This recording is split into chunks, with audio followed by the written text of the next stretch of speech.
Assalamualaikum warahmatullahi wabarakatuh. Bertemu kembali dengan penceramah YouTuber baru. Jangan lupa klik subscribe-nya, klik like-nya. Bertemu kembali dengan penceramah baru. Lihat, tonton terus sampai selesai. Mungkin bermanfaat. Berterima kasih kepada Allah. Alhamdulillahirobbilalamin. Salawat salam semoga tetap tercurahkan kepada Nabi Muhammad Shallallahu Alaihi Wasallam. Saya sudah jelaskan secara detail mengenai unsur manusia, yaitu unsur jasmani. Sekarang saya akan sampaikan unsur rohani. Unsur rohani terdiri atas apa saja? Yang termasuk unsur rohani dalam diri manusia meliputi akal, pikiran, nafsu, kalbu atau sering disebut hati. Yang keempat yaitu roh. Jadi 4 hal itu adalah unsur yang ada di rohani. Rohani kita, kekuatan kita, akal, pikiran, kita bisa berpikir, ya. Apa fungsi unsur-unsur rohani? Setiap unsur yang ada pada rohani itu mempunyai fungsi yang berbeda-beda. Akal pikiran berfungsi menjadi pembeda yang amat tajam antara manusia dan makhluk lain.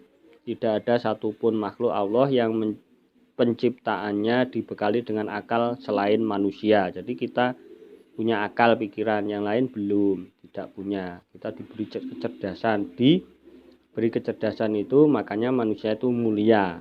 Manusia dan makhluk lain itu manusia paling mulia, karena dengan kemuliaan itu kita menjadi baik, ya.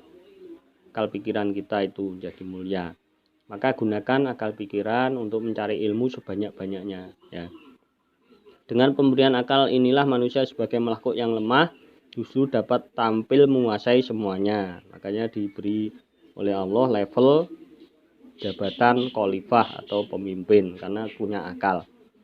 Yang selanjutnya, nafsu sebagai unsur rohani mempunyai fungsi besar dan selalu aktif untuk mempengaruhi perbuatan manusia ke arah baik atau buruk. Kolbu, sering disebut hati, merupakan satu unsur yang dimiliki oleh bagian rohani, tidak diketahui bentuk, hakikat, dan zatnya.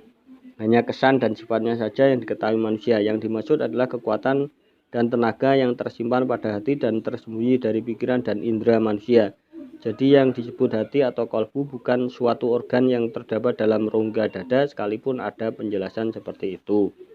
Jadi ada kekuatan lain di dalam diri kita, ya sifatnya tidak kelihatan. Jadi kekuatan itu di kolbu atau keinginan-keinginan yang baik. Roh mempunyai fungsi yang sangat vital dan bahkan paling menentukan bagi kehidupan manusia. Setiap manusia yang hidup mempunyai roh, tetapi bentuk dan wujudnya tidak dapat diraba atau dirasakan, diterangkan atau dijelaskan. Manusia hanya mengetahui namanya tanpa mengenal bentuk perwujudannya.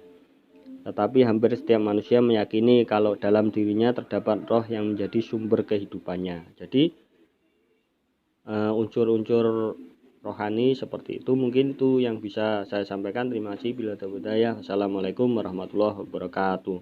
Jangan lupa klik subscribe-nya, klik like-nya, klik subscribe-nya, klik loncengnya, ya jamaah YouTuber.